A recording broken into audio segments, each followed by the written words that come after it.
who gets the credit?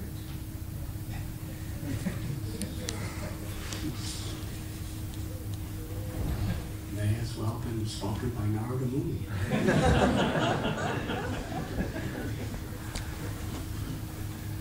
There's no limit to the wonderful things that we can do together as long as nobody is inclined to take the credit.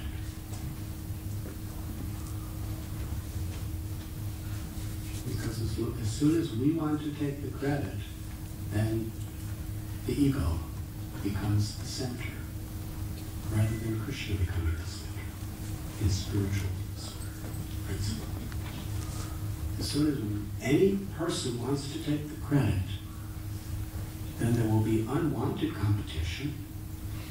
We'll be hoping that other people don't do better than me. We will not be encouraging people to do according to their capacity. We want to be the one. As long as we want to take the credit for anything we do, then the potential of envy is there between us. And all sorts of individual and collective divisions between us because of different ideas and different opinions, which really come down to who gets the credit. Most ideologies in this world are not so much based on a philosophical platform. It's mostly about wanting to get credit, wanting to be the one, wanting to be the visionary who's going to save the world or save the movement. It's false ego. But if we give up this idea of wanting to take the credit, we could all work together and encourage bringing the best out of each other in every situation. We can all be inspiring and empowering each other to access Krishna's potencies. That's what happened with that forest fire. All the Brijabasis, they all just, Krishna, we are here for you. This Vrindavan is your forest for your pleasure. Our bodies are only for your pleasure. Our lives are your property.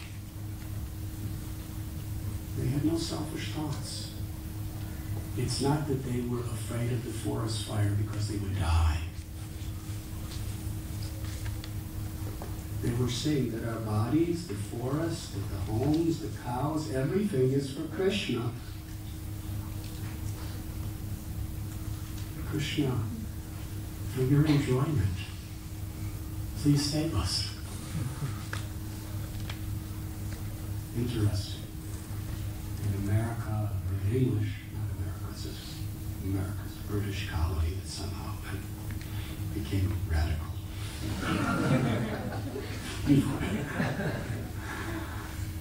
But in English, there's save, and in Sanskrit, there's seva. I just thought of that.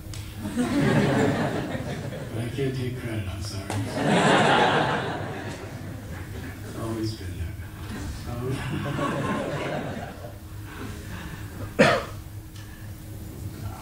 We are saved when we are in the mood of seva. If we're just doing seva, we're saved.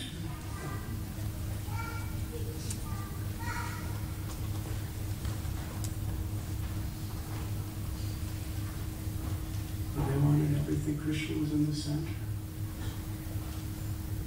And here we find, on a lower spiritual level, we find the same thing going on right in these pages that we're reading from the Srimad Bhagavatam.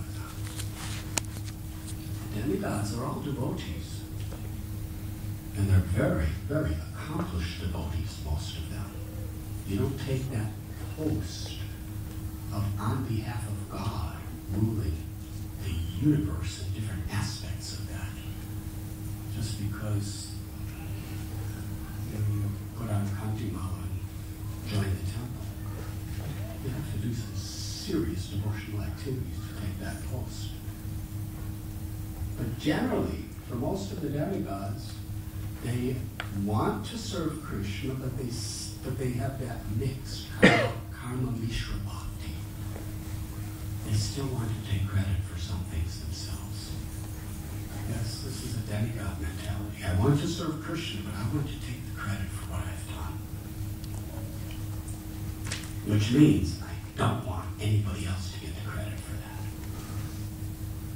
Yes, if I say something in a class, and somebody else says the same thing that I said, and they clap for him, and they don't clap for me, that's really, really impossible to deal with. Yes. Srila Prabhupada made it very simple. Prabhupada didn't say, I am the original, whatever I'm saying is my original material. He could have said that. We never heard any of it before. He said, I'm just repeating what I heard from my spiritual master. That's all. I'm just repeating. Nothing's mine. Nothing's original. Krishna's original. Just repeating. And why did he keep saying that to us? Because he was trying to drive home the way we should think. We shouldn't be attached to taking credit for what we do or what we say or who we are. We should give the credit to Krishna. If we give the credit to Krishna, we are transcendental to the modes of material nature. Happiness, distress, honor, dishonor, victory, defeat, pleasure, pain. We transcend all these dualities when we just give credit to Krishna. And giving credit to Krishna gives giving credit to each other. To another devotee, if somebody does something nice, we don't say, you didn't do it, Prabhu, Krishna did it.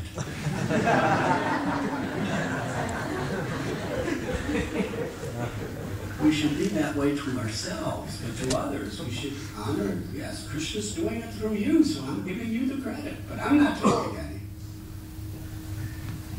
Sri Chaitanya Mahaprabhu, he gave all credit to his devotees for whatever he did. One time, Damodar Pandit came back from Navadvip to Jagannath. And Lord Chaitanya Mahaprabhu asked him, oh, you visited my mother Sachi? Tell me, how is she? And Damodar Pandit chastised him.